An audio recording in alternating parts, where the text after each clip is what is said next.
కార్యక్రమానికి విచ్చేసిన వందలాది మా గౌడ సోదరులకు సర్దార్ సర్వాయి పాపన్న జన్మదిన శుభాకాంక్షలు. ప్రభుత్వం నిర్వహిస్తున్న ఈ కార్యక్రమాన్ని విజయవంతం చేయడానికి కొన్ని దశాబ్దాలుగా సర్దార్ సర్వాయి పాపన్నకు సరైన గుర్తింపు ఉండాలి, వారి విగ్రహం బహుజనులకే కాదు తెలంగాణ సమాజానికి ఆదర్శంగా నిలబెట్టాలి అన్న ఆకాంక్ష ఈనాడు నెరవేరబోతుంది.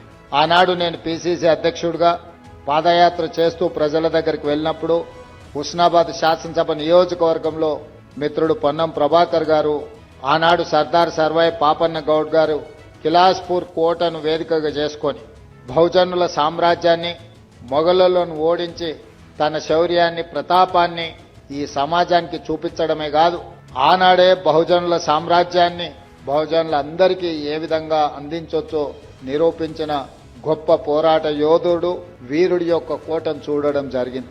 ఆ రోజు ఆ పక్కన చూసిన గత ప్రభుత్వాల కోటను మైనింగ్ లీజులకిచ్చి చరిత్రలో కిలాస్పూర్ కోటనే కాలగర్భంలో కలపాలని ఆలోచన చేసింది. ఆ రోజు అక్కడ చూసిన తర్వాత నేను చెప్పిన, ఇక్కడ ఒక్క రాయి కూడా తీయడానికి వీల్లేదు, ఇది చరిత్రకు ఒక గొప్ప స్ఫూర్తి, ఆ కోటను సంరక్షించాలి, దాన్ని చారిత్రాత్మకమైన కట్టడాల కింద మార్చి భవిష్యత్ తరాలు ఒక స్ఫూర్తిని పొందడానికి పర్యాటక క్షేత్రంగా అభివృద్ధి చేయాలి.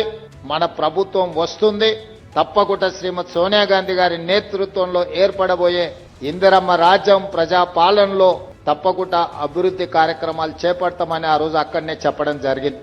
అందుకే ఆ ప్రాంతానికి పొన్నం ప్రభాకర్ గారిని కరీంనగర్ నుంచి తీసుకెళ్లి హుస్నాబాద్ శాసనసభ నియోజకవర్గ ఎన్నికల్లో పోటీ చేయించి వారిని కాంగ్రెస్ పార్టీ గెలిపించడమే కాదు, వారిని మంత్రిని చేసి ఈరోజు తెలంగాణ ప్రభుత్వంలో భాగస్వామ్యం చేయడం జరిగింది.